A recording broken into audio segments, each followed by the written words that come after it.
Okay, so what do the stomata consist of? The stomata consists of two guard cells and a stomatal pore. Okay, in structure of the epidermal cells in the roots are not covered by the cuticle. The function of cuticle are it prevents the water loss and provides the protection. After the epidermal cells, we will now see about the stomata. So next we will talk about stomata. In stomata, first, how do plants breathe?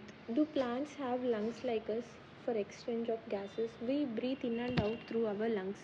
But how do plants do the same function? For that purpose, plants have an organ called stomata.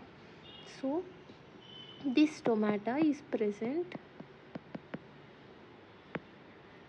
mainly in leaf epidermis. Where is it present? The stomata is present mainly in the epidermal part of leaves. It is present in the leaf epidermis, and this stomata will help in transpiration. Okay, transpiration and gaseous exchange. That is, transpiration is the water change, the water exchange and the gaseous exchange. Stomata helps in the water exchange and gaseous exchange. Coming to the structure of stomata, the stomata consists of a stomatal pore.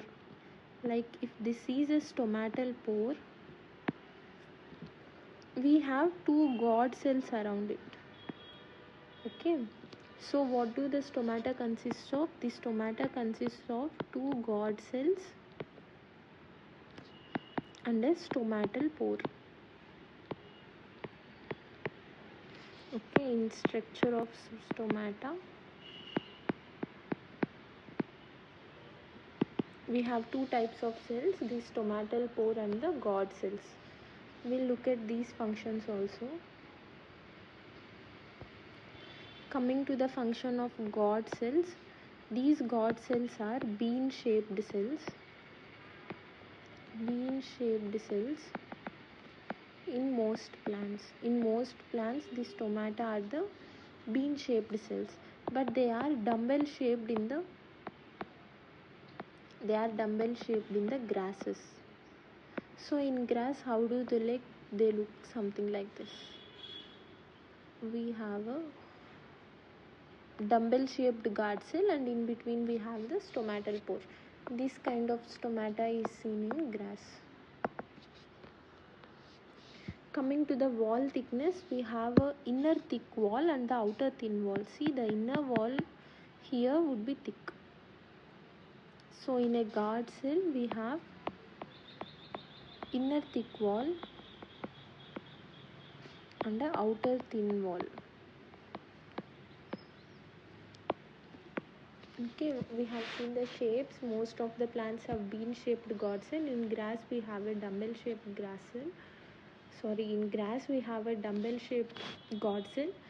We have inner thick wall and outer thin wall. Other important point is that the guard cells consist of chloroplast. What is chloroplast? Chloroplast is a cell organelle that helps in opening and closing of stomata. So guard cells contain chloroplast. They helps in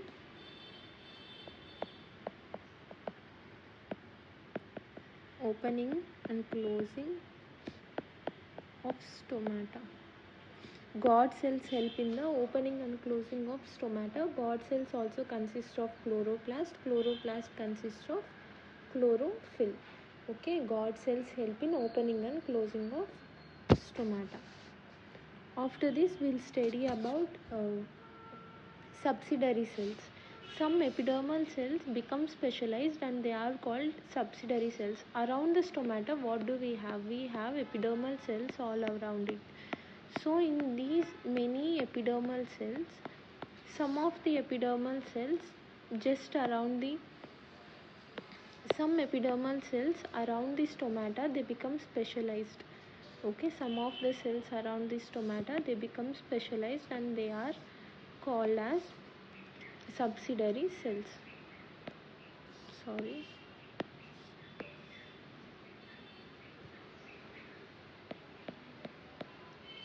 Some surrounding cells, some surrounding epidermal cells become specialized. Okay, some of the cells in the surroundings, they become specialized and these are called as subsidiary cells. These are called subsidiary cells. Coming to a stomatal apparatus, that is the full structure of stomata for helping in gaseous exchange, the total stomata group, the group of like the team of stomata we say, that is the stomatal apparatus. What all do this contain? In a stomatal apparatus we have a stomatal pore and God cells and also the subsidiary cells. All these three cells together, they forms the team of stomata, that is called stomatal apparatus. So what do we have in stomatal apparatus? The surrounding specialized cells of epidermis, the subsidiary cells, we have the God cells and we have the stomatal pore. Okay, so these all three will form the stomatal apparatus. We'll see this in the picture. Here you can see the stomata. Majorly the stomata in most of the plants, it is bean shaped God cells. So here you can see the bean shaped God cells with inner thick wall. Here the inner side we have the thick wall and outer side we have a thin wall. We have seen that God cells contains the chloroplast and God cells help in the opening and closing of stomatal pore. Around the stomata we have the epidermal cells. In the vicinity around it, some cells are specialized, some epidermal cells are specialized and they form the subsidiary cells. So the stomatal apparatus totally it contains, we have these subsidiary cells inside which we have God cells and inside that we have stomatal pore. All these three together they form the stomatal apparatus. Stomatal apparatus is formed. So coming to the grass, in grass what do we have? We have a dumbbell shaped, here we have a dumbbell shaped God cell. Even in the dumbbell shaped God cell you can see the inner wall is thicker and the outer wall is thinner.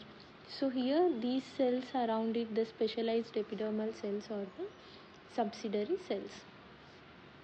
Okay, so now we have seen the structure of stomata also. Now we have studied about the epidermis. See, in the epidermal system we completed about the epidermis and then about stomata. Now let us see the epidermal appendages. Now we'll see epidermal appendages.